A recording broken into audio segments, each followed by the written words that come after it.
D'autres interventions? Oui, monsieur. Bonjour, Patrick Pesson. Effectivement, Jacques a eu la gentillesse de me mentionner tout à l'heure, parce que 22 ans de présence, 1,5 million de jeunes accueillis, ça commence à faire, hein, mais je confirme ce que disait Jeanne, c'est que quand on est avec des jeunes, on a toujours 20 ans, donc on est des anciens jeunes tous les deux. Blague à part, effectivement, hein, c'est un investissement, donc je suis le correspondant commerce-distribution pour la région Auvergne-Rhône-Alpes.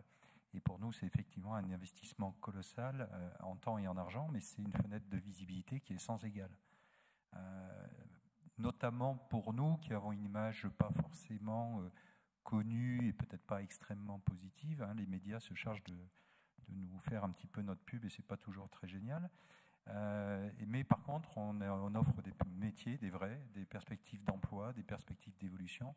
Et ça, le Mondial des métiers nous permet de communiquer auprès des jeunes, auprès de demandeurs d'emploi. Et c'est aussi un élément important, une vraie fierté pour nos 100 apprentis qui chaque année témoignent de leur métier.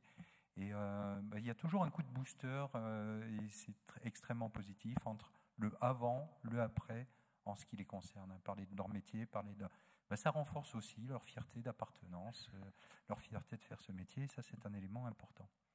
Depuis plus de 10 ans aussi, on en profite pour faire une tribune de formation continue de nos enseignants.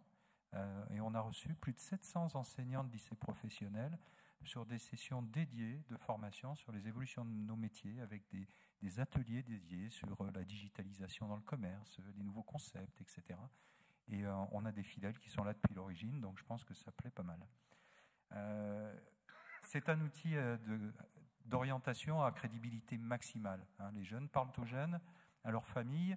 On sème des graines qui on l'espère, et je pense qu'on l'a vu maintenant, puisqu'on a le recul vont germer, vont aussi susciter des carrières. Mes convictions, d'être attentif aux messages que la région nous envoie au travers du soutien de cette opération. C'est important parce que nos entreprises sont aussi en extrême vigilance sur la façon dont la région et les parrains, l'Éducation nationale, l'État, portent cette opération pour toujours se dire on continue l'investissement temps, l'investissement homme sur cette opération, et on l'a vu qu'il était colossal.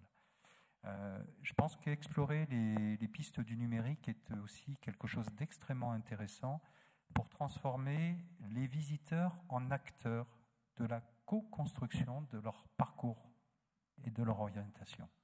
Et ça, il faut travailler sur ces dimensions-là, et je pense que ça renforcera encore l'attractivité et l'efficacité et l'impact du Mondial des métiers. Je redirai ce que vous avez été nombreux à dire, les démonstrations donnent de la vie au Mondial. Donc il faut continuer à les appuyer, à les soutenir, c'est vraiment essentiel. Et dernier point, dernière conviction, je pense que l'année 2018 va être une année charnière en matière de formation des jeunes.